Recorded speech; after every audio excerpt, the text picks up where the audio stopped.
What do you as a German think about Donald Trump? Oh. He's a fake person, a good entertainer. It's funny to hear him, but I don't believe what he says. You know, I think that's a lot of people, yeah. I don't think about him too much. Hopefully never again. Ich glaube, tut nicht gut für Amerika. Yeah, what about you? Yeah, I hate him too. You hate him too? Okay. Yeah. What do you not like about him? I mean, everything that is connected to female rights, abortion, generally his way of treating women. As a person of color and a woman, he embodies everything that I would be scared of. You're not his target demographic, that's very true. What do you learn about Donald Trump in the media here? Like, what's the public opinion you think about him?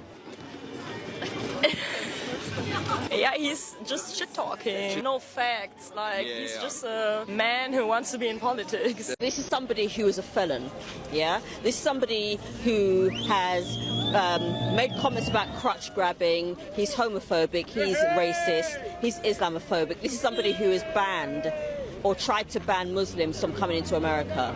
This is somebody who's said racist things about black people, Hispanic people. This is somebody who is, he's misogynistic. I don't know about anti-Semitic, but he is a nasty piece of work. The only good thing that I can say is that no, there haven't been any wars under his tenure when he was president last time. These counter-protests behind me with their loudspeaker, there is real flags. They'll have come here to try and wind people like you up. Yeah. Have they succeeded? Not particularly, no, because I kind of expected it anyway. But, I mean, there isn't many of them, so they're not really making that much of an impact. All I can say is that they're lucky that they've got the police officers surrounding them. Why do you say that? Because I think that they would have actually tried to seep their way into our protest, cause some disruption and got themselves into trouble. I'll just leave it at that. In Europe, nobody understands what is going on in America. So we don't understand what Trump does. No, we think it's totally ridiculous. It's a bit strange. In our eyes, as we see it, that a criminal can run for president. That's totally out of order in Holland. You can have a president who has a conviction, who has been convicted, but the president who is not born in the USA, that's a no-no. Somebody like Clinton, he has to be impeached because he lied. And then you got Trump, who only tells lies. I don't understand it. But it's also, we can't imagine that somebody who's 83, 84, what is he, runs for president. It has often happened that the guy or the woman who gets the most votes doesn't become president. And that's, in our eyes, that's ridiculous. So guys, this is interesting, because the US are 69% population of whites. These are guys who migrated from Italy, from Spain whites, I don't know, France, Germany, Hungary, Denmark, Scotland, where Trump's mom comes from, Ireland, Norway. So you might think that maybe these guys have the same opinions as Americans, because mostly the population of US is identical to that of Europe to some extent, because these guys, most of them, share the same ancestry. So you might think, despite of geopolitical locations or all of that, maybe they have similar views to Trump's. Let's watch. So what do you think of Donald Trump? Interesting person. He's not my cup of tea. I'm not a fan. I don't think you would want to put it on your website. I don't think I got the words to describe him. It's just unbelievably unpleasant. I think he seems a bit irrational, if I'm being honest. The decisions he makes are rather based on emotion as opposed to any logic or sound reasoning. I think he's quite unbelievable, really. He's a bit of a joker, a bit of a chancer.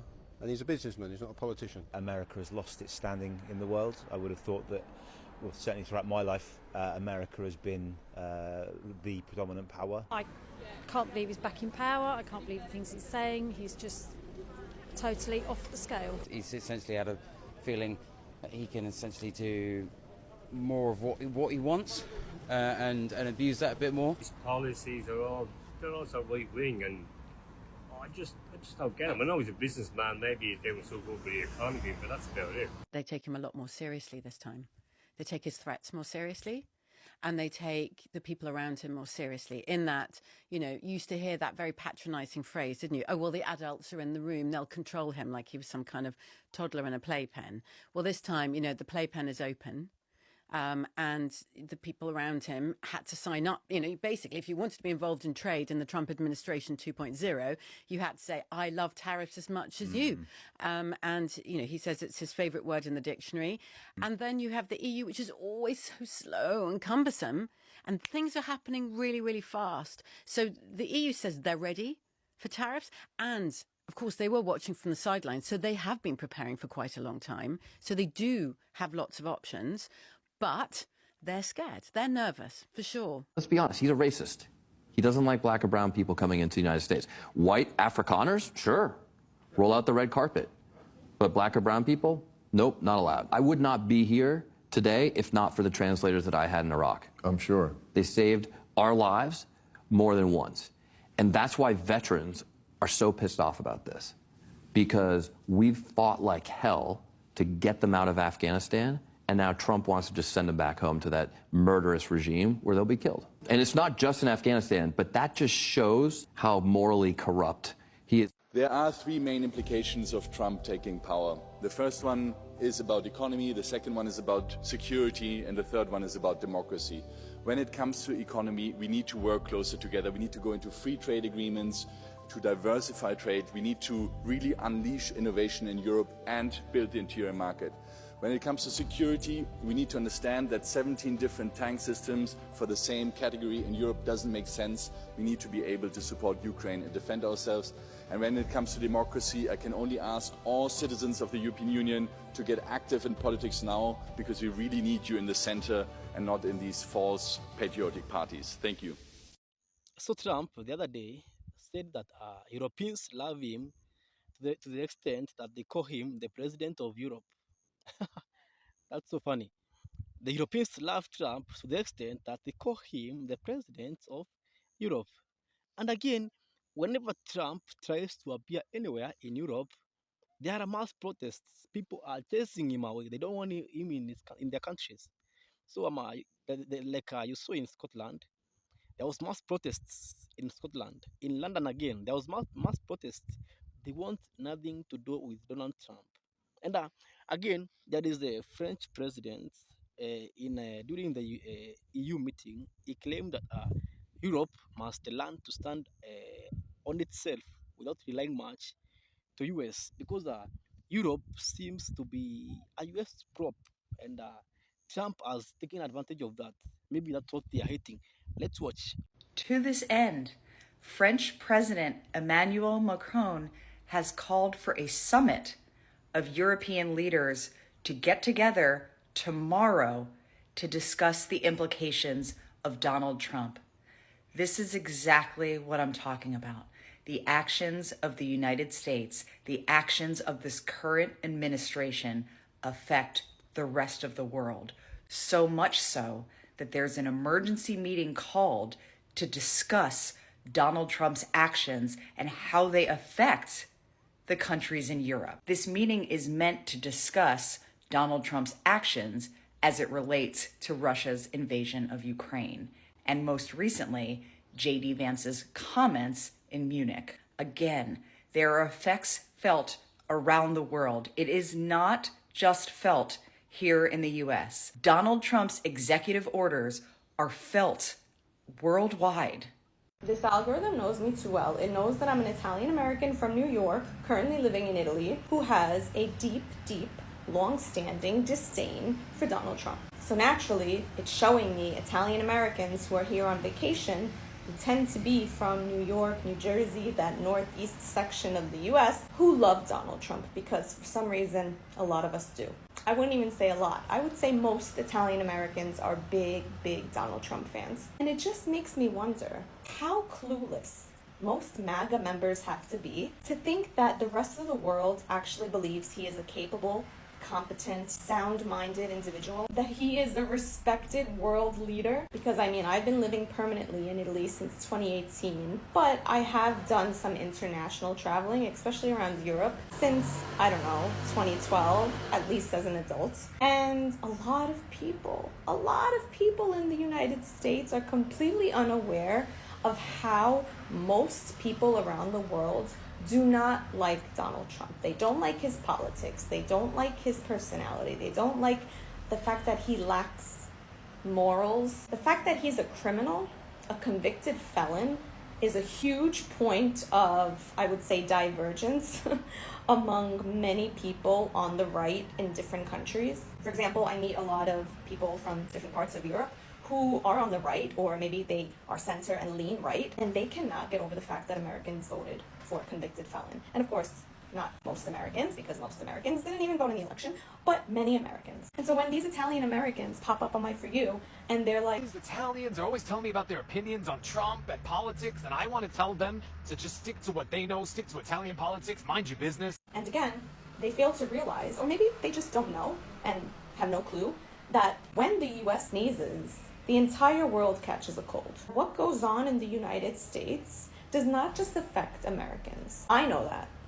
A lot of people around the world know that. A lot of Americans who live abroad know that. And a lot of Americans, I would even say, within the United States, know that. But MAGA doesn't. And if MAGA does, they don't care. If you're an Italian American who's super MAGA and you're watching this right now and you got up to the end, number one, good for you. Number two, your leader is a fucking loser, okay? He is despised around the world. People are laughing at him. A lot of people like to think that the world was laughing at us under Biden or under Obama. And it's true that during the end of Biden's presidency, people were kind of laughing at him, but more so out of pity and sympathy rather than cruelty. But Trump's first administration and these last 7 months, 6-7 months of the second administration, it's comical. It's fucking comical. And also terrifying, but... If you want to get humbled, just come to Scotland. Americans, your president got humbled to fuck by this lady, this Scottish girl. Someone called him a leprechaun. While he was giving a speech, they played the bagpipes. I actually am so happy to say that I live here. I'm so sorry. As an immigrant, I just like saying I'm a Scottish babe, but as an immigrant, I'm very happy. To the extent, even the Italians hate you. The guys who gave us the Cosa Nostra, the guys who gave us these Italian mafias, the guys who gave us the Luciano, the guys who gave us the Alfonso Capone, even those guys hate Donald Trump. How bad can he be when even Italy hates you? It's very weird. This House believes Trump has gone too far. But before we start passing judgment, let's ask, what does gone too far even mean? Too far to whom? The media, the woke left, or too far to people who are used to presidents who just have eloquent speeches for 8 years without action, like that former president from Chicago? Gone too far. The phrase itself is elastic, subjective, it's vague, and often used more as an emotional expression than a rigorous standard. It sounds like a phrase you use when your mates down the last pizza that you've already called dibs on. It implies that boundaries have been crossed, but which boundaries? Legal, political, democratic? Whose boundary is it? And perhaps most importantly, too far compared to what? Compared to precedent, to expectation, or simply politeness? Trump is going where he said he would, loudly, brazenly, and for the second time. He's not overreaching, he's delivering. So tonight, I'll show you that Trump is working within the constitutional boundaries, he's doing what he is democratically elected to do, and he's following through on the policies which will prove he hasn't gone too far, he's just gone as far as he said he would. Now, the proposition, of course, has continuously made the case that Trump is breaking the Constitution. They'll say he trampled democracy, ignored the courts, and is basically running the White House like it's a season 15 of The Apprentice. Here's the truth. Trump isn't breaking the Constitution. He's following it forcefully, but faithfully. Yes, he's signing executive orders faster than freshers sign up for societies they'll never attend. But is that illegal? No. It's efficient. Let's compare. Obama signed over 270 executive orders. Biden's crossed 160. Trump, he's simply operating just like every modern president trying to get things done in a gridlocked system. He's declared national emergencies. He's not the first. The National Emergency Act exists, and he used it. And if you don't like the law, blame Congress. Trump didn't write it. He just actually read it this time. And when the courts disagree with him, and yes, some did, he didn't ignore them, he didn't dissolve the judiciary or arrest any judge. And even in the case of Kilmar Albergo Gracia, yes, a deportation gone wrong, the system didn't collapse. The courts intervened, judges ruled, the administration was held accountable. That's not a president ignoring the law, that's the law working, even when the headlines get messy. Trump isn't going beyond the powers vested in him, as stated in Article 2 in the United States Constitution. He is using the powers of the presidency exactly as it is written, unapologetically, energetically, and in line with the mandate he was given. Trump isn't trying to abolish Congress. He isn't attempting to rewrite bills of rights, and he isn't throwing out separations of power to crown himself an emperor. He's operating within the framework, loudly and legally. Look, I know the Trump sequel rattled a few cages. It was like the reboot no one asked for that somehow still shattered the box office records. But this wasn't a political accident. It was a democratic choice. Over 60 million Americans heard the message, saw the chaos, weighed the controversy, and still said, let's make America great again. So guys, tell me how you think of Donald Trump, because Europe kind of hates him. Because most countries in Europe, they are not much far-leaning, except for countries like Hungary and Poland. Yes, but even in France, there has been some extent of far-leaning political movements which have been gaining traction, but not much. Germany, after the World War II, the trauma that hit them, they hate people like Trump very much. Trump, I believe really Germany hates Trump. But so guys, share with me your opinions on Trump, because even you can see in Scotland, he was not much welcome in Scotland. He was not much welcome. I don't know, because I don't know if because they started a tariff war with EU. I don't know if it is on his migration policies. I don't know if because the EU is a land of art, a land of science.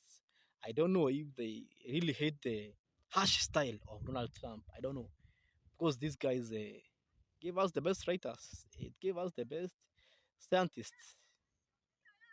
Maybe they have not been too much in the jungle like Americans. The conquest of the West, the wild West, wild, wild, wild West, the wild West of what? Yeah, maybe that was what made Americans tough and made Americans maybe have the urge to conquer.